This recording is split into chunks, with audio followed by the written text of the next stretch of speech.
Hey, it's John. Welcome back to the show. And welcome to my show on my 10 favorite songs from 1994. Doing this show because for the last couple of years or so, I've been part of a panel on Grant's Rock Warehouse where we talk about our 10 favorite songs from a particular year. And we do these shows about once a month and we go chronologically. We're doing our show on 1994 on Monday, September 8th at 8 p.m. Eastern Standard Time on Grants Rock Warehouse. I will put a link in the description to that show. And I do these shows on the panel, and I love the 1990s music. And when I'm putting together my list, I got like 20 honorable mentions. And because we have six of us on there, we're talking with everybody who's watching live. Our shows tend to go very long. So lately, we haven't been doing any honorable mentions. So I'm going to do this show and talk about my 10 favorites that I already went into a little bit on Grant's show. And then I'm going to give you 20 honorable mentions from that year. This was a wonderful year for me in music, and I love most of the music that I discovered in 1994 just as much today in 2025. So, without further ado, let's go into the top 10. Now, I don't have an original CD of this. I don't know what became of it. I'm going to buy a new one shortly, but this is Alice in Chains off of their Jar of Flies EP, and the track I'm going with is No Excuses. I think this is aged like a fine wine. What really stands out about this track is the wonderful vocal melody, that amazing bass line, and a lyrical guitar playing here from Jerry Cantrell. Excellent track, very memorable. This showed a different side of Alice in Chains than what they were showing on the facelift and the Dirt albums. More acoustic side really has aged well for me. I loved the previous EP Sap as well. No Excuses is probably this is maybe what are probably my favorite songs by Alice in Chains. So my number 10 is Alice in Chains with No Excuses. My number 9 is a band that I like since they first came out. This is a rap trio from New York City, and they're no longer together. But this is the Beastie Boys. This is off their fourth LP, Ill Communication. The song I'm going with is Sure Shot, which is the opening track. One thing about the Beastie Boys, they weren't just rap. If you know their music, they added a lot of different influences here, a lot of punk, and on this album we had some cool Santana rhythms as well. This song is pretty hard hitting though. This is the very straightforward track here. The raps on here, the lines are very creative as always, especially when they say I have bad hits like I was Rod Carew. Rod Carew is one of the best pure hitters in Major League Baseball history, certainly in my lifetime, and I love that shout out. They always gave these great shout outs to their past, which was always very, very cool. This is a great album all the way through. By this point, they were making 60-minute albums, and a lot of people say 60 minutes are too long. 60-minute albums are too long. The Beastie Boys always kept their albums interesting. They always kept you intrigued. This is my number 9, which is Sure Shot by the Beastie Boys. My number 8, band I got into on the Green album. And the previous albums compared to the one I'm going to talk about, they were going a lot more into folk and they were having a lot of hit singles as well. But this was their return to rock album. This is from their album Monster. I'm talking about REM. And the second single from the album, Bang and Blame. Bang and Blame. It's characterized again by a very memorable bass line, this time courtesy of Mike Mills, and those abstract guitar lines from Peter Buck. He's working a lot more with effects on this album. It's a lot more about mood and ambiance on here. And I always like Michael Stipe's vocals delivery on here. It's very obscure what he's talking about, very opaque, I guess you could say. Excellent track. This was the highest charting single off of the album. And I think this is an excellent track. Still sounds great to me today. All these songs that I'm talking about in my top 10 This is how I feel about them in 2025. This isn't my top 10 as I would have done it in 94. I just want to say that. But I still love Bang and Blame. And it is my number 8 for 1994. My number 7. This is a band I discovered on Rock 107, WEZX FM, Scranton, Pennsylvania. Still locally owned and operated. 1994 was such a wonderful time if you were a music fan. And you heard the great classic rock, but they were still playing new music and they were still introducing you to new bands. And that's where I found Oasis. This is from their debut album, Definitely Maybe. This was the first song that got played on the AOR charts. I don't know if this was the first song played on alternative radio or not, but I'm going with Supersonic. This is all about swing and swagger and attitude. Liam Gallagher just kicks ass on here on his vocal. We got very memorable guitar lines, acting as great hooks in here from Noel Gallagher. Just fantastic song, fantastic album. My favorite by Oasis, although I love more What's the Story, More in Glory. I love Master Plan a lot as well, which was a B-sides album. But this is my favorite to this day. Supersonic still sounds fresh. My number 7 is Supersonic by Oasis. Now, number 6 is a band who really broke through here on their third album. This came out in 1994. Discovered this album on MTV when they were still playing videos. Well, alongside episodes of Beavis and Butthead and Daria, shows like that. But this would be the breakthrough album for this band. They're still playing stadiums and big arenas to this day. And I'm talking about Green Day. This is from their album Dookie. Now, there were 4 songs that got played really heavy on the alternative radio stations and album-oriented rock and pop stations. Track I'm going with is the most hard-hitting, I believe, and it's Welcome to Paradise. Very raging yet melodic, wonderful chorus on here, and the middle part where we normally get the guitar solo, we got that repetitive bass line there from Mike Dirnt as the guitars just slowly come up from the ashes and they start repeating what Mike is doing there. Ferocious, excellent, very memorable, yet very catchy. This is a kick-ass track that still gets me very excited 31 years later. My number 6 is Green Day, Welcome to Paradise. My number 5 is band that I got into on their previous album, Fear. And I did see this band on this tour. They were headlining, and their special guest was Hootie and the Blowfish. And Hootie and the Blowfish gained so much momentum on this tour that eventually more people are going to see Hootie. But I was always a bigger fan of Toad the Wet Sprocket. Love Hootie. I'll talk about them a little bit. This is from their album Dulcinea from 1994. Track I'm going with is not one of the singles, though. The track I'm going with is the second song on the album, Wood Burning. Glenn Phillips and his vocals, songwriting on this album, he went more into folk, but this song is more of a rocker. But it's very mid-tempo, and it really brings you in a wonderful melody on it, wonderful chorus on it as well. Song they still play live, too. I think all 3 times I saw them, and I just saw them in 2024, they did a co-headline with the Gin Blossoms. And this song still resonates to this day. Excellent track off a wonderful album. My number 5 is Wood Burning by Toad, the Wet Sprockets. Okay, my number 4, this is a band that I first heard on 120 Minutes on MTV.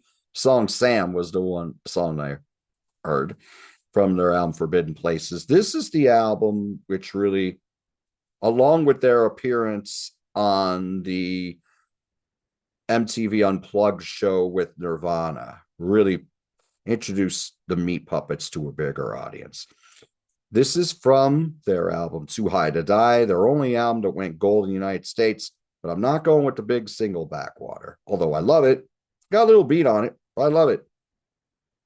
but the song I'm choosing is the opening track, The Ferocious Violet Eyes. This kicks ass. More of a punk song. And if you know the band, they started out as hardcore punk before they started genre jumping to the hilt on each subsequent album on an SST. By the time they put out Too High to Die, we had a musical melting pot here with great ballads, ferocious rockers, very melodic tracks. And we got some blues on here and some punk going all over the gamut. Violet Eyes Destroys, though, a wicked opening track. The guitar riff on there is to die for. They're keeping up a tremendous pace. It just kicks ass and takes names, like I like to say, and I still love it to this day. Say that a lot. My number 4 is Violet Eyes by the Meat Puppets. My number 3 is a band that I knew from the previous few albums, because once in a while you'd see them on Headbangers Ball on MTV. You didn't hear them on Rock 107 much, though. Very little, anyway. But I got into this album and this band when I heard this CD playing at a used CD shop in Scranton, Pennsylvania, called the Electric Mine Shaft. And my younger brother, Robert, and I were there. And I went there to get him some CDs for his birthday. And I found a lot of great stuff myself. This was playing in the background. King's X, their 5th album, Dogman. And I'm listening to this playing. I'm like, this is so good. I'm saying to my brother was more into punk and into ska. He's still big into that kind of music this day, although he does like a lot of other genres. But I was more of the hard rock guy. And I'm listening to this. I'm like, this is good. It sounds like King's X, but it's too heavy. I go to the cashier. Who is this? Oh, this is King's X. This is the new album. You're like, really? He goes, yeah, they got heavier, didn't they? I go, oh my God, I'm buying this right now. And from there, my love for King's X started. And it has grown to the point they're one of my favorite bands. If you'd like to see my album ranking on King's X, I have it here on my channel, John the Music Nut. The song I'm going with is the title track. Sorry, it took a little long to get to the song, but this is the song that really grabbed me. This was the single off the album. They usually play this as an encore when you go to see them live to this day.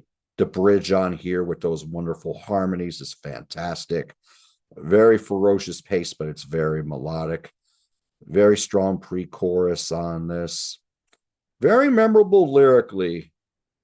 Give me a nail, give me a back, give me a skinny, give me a fat. I have no idea what that means, but it works. This whole album kills. This is, you could say it's kind of like their grunge album. It was produced by Brendan O'Brien, who was doing a lot of those grunge albums at that time. They always were kind of heavy, but here they really got heavy. Doug sang all the songs on here. You had melodic songs on here, but a lot of times they were handled by Ty Tabor, their wonderful guitarist. But this album and this song is aged so well for me over the years. My number 3 is Dogman by King's X. Okay, my number 2, this is off of their 2nd album, and this really broke this band from York, Pennsylvania to the masses. This is their biggest selling album to this day. We had 5 big radio hits from this album. This is live from their Throwing Copper album. Now, I'm not going with one of the 5 radio hits. I'm going with a track called Iris, which I think is one of the most exciting songs done in the 90s. Certainly the most exciting song done by Live. They still play it live. I just saw them play it live a month ago up at Bethel Woods Center for the Arts when they were doing a co-headlining show with Collective Soul. This is just ferocious. Ed Kowalczyk and the band are on fire on this song. Full of passion, wonderful vocal from Ed. It's very, very hard rocking, but very emotional. It's got a lot of drama to it. Live were really at their best when they had that drama to go along with the hooks. Excellent track. To me, this should have opened the album. I mean, this sounds like something to be like the near perfect concert opener for a band in the 1990s. It's just ferocious. The guitar riffs on here, excellent. Everything about this song is fantastic. My number 2 is Iris by Live. My number 1 is a artist that is part of the One and Done series that we talked about on Grant's Rock Warehouse. Now, this was an album I didn't know of in 1994. I only got into this album maybe 15, 17 years later when they would play this song on a mix CD on the CD jukebox down at Dukin's Pub in Luzerne, Pennsylvania. It's no longer operating. It was a wonderful place. I had a lot of great times there. And this song brought a lot of tears to people's eyes when someone would play it. This is Jeff Buckley from his album Grace, and the song is Hallelujah.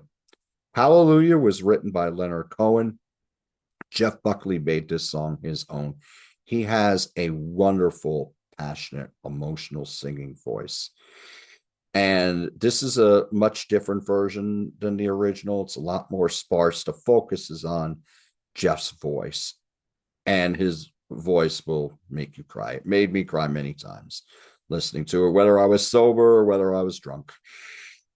And it's a song that still resonates a lot with me to this day. I still get a little emotional talking about it. It's a fantastic track from a fantastic album. There's a lot of diversity on this album.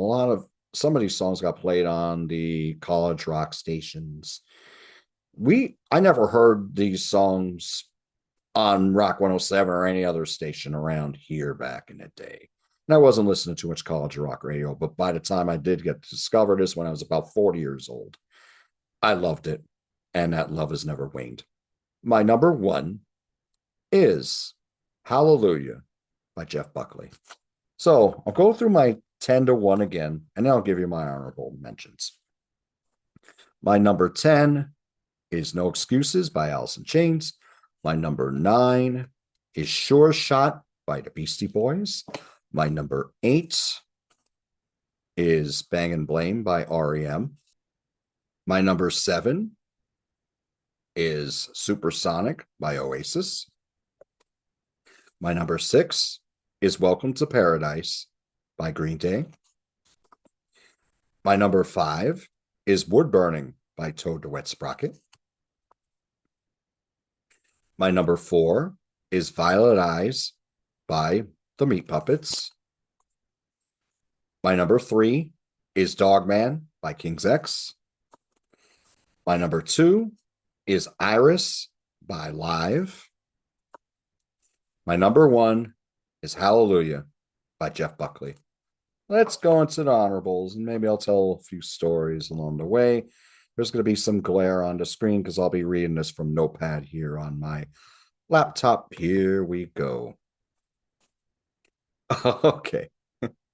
So this was close. This was in my top 10 in the end. I had to take it out. This is from their album American Thighs. This is Veruca Salt with Seether, best known for that catchy and short but memorable chorus.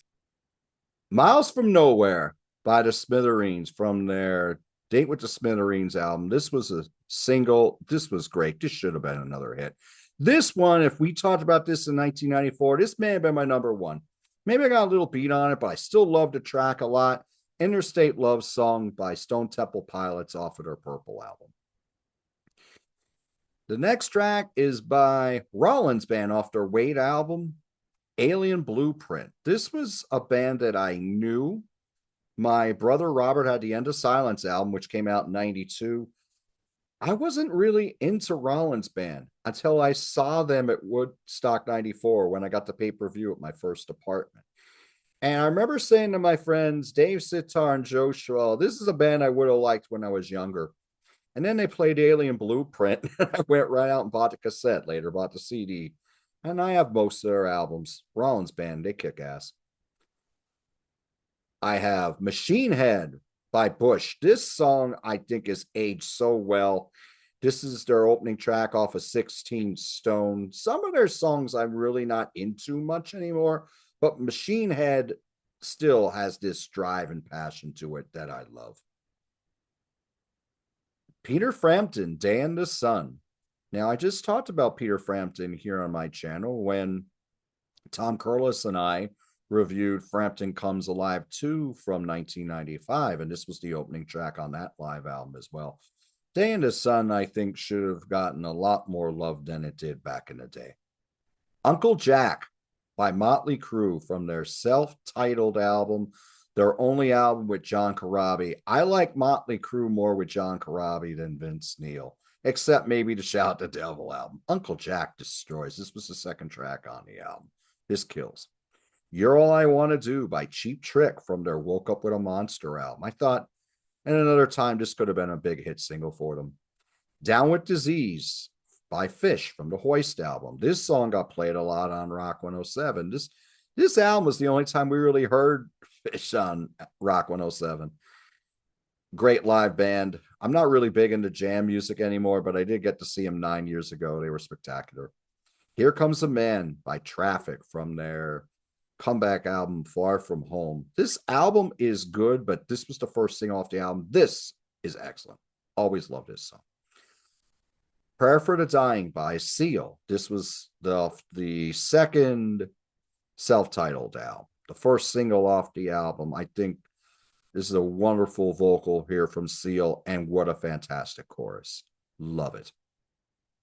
Hold My Hand by Hootie and the Blowfish, the first single off of Cracked Rear View, which sold, I think it's around 21 million copies at this point. And I'll tell you what, I saw them live last year. Those harmonies are still intact. They put on a great show. As I Lay Me Down by Sophie B. Hawkins. This is probably her most memorable song next to Damn, I Wish I Was Your Lover from Tongues and Tails. This is from Whaler. This song is a lot more gentle. Very, very cool track. Excellent. As I Lay Me Down to Sleep, and then you hear a voice in the background. It sounds like it says, Who Wants Combos? At least that was what my friend Tara, who I worked with at Sally Mae many years ago, said. Hi, Tara. I hope you're well. Ecstasy by Rusted Root. This is the second track off the When I Woke album. This is a great album, and Rusted Root were a kick-ass band. This album is very, very strong. It's got this very cool African feel. Michael Kulbicki was still is a wonderful songwriter. The hit off the album was Send Me On My Way, which sounded a little bit like something David Byrne would have done. Whole album kills, though. Ecstasy it's ferocious. It's very kinetic and energetic, passionate, awesome. A Tout Le Monde by Megadeth. This was a song that hit AOR. This was off of Euthanasia. I think this was a song that gained the most traction. This is excellent. I think they sing that chorus in French, I believe. Very, very cool. Song that a lot of people love. Zombie by the Cranberries. This song just kicked ass. And rest in peace, Dolores. What a wonderful band they were. Not a band I was big into back in the day, but I might have to rectify that. They made a lot of great songs. Lie from Dream Theater. This was off of the third album, Awake. This was the song. This got played a lot on your hard rock stations back in the day. This is just killer. Kick-ass bridge in this. The musical performances on here are spectacular. This is very driving. Very personal lyric on here. Sung very well by James LaBrie. Wonderful. Love Spreads by the Stone Roses. This is off of their second and final album, Second Coming. This got played on 107 back in the day. This song kicks ass. This is when I first heard Stone Roses. I didn't hear that wonderful debut album until many years later. Okay. Through and Through by the Rolling Stones. This was off of Voodoo Lounge. I didn't hear this song back in the day. I heard it, but the song didn't really catch my ear. I wasn't a big fan of this album. I'm still not a big fan of it.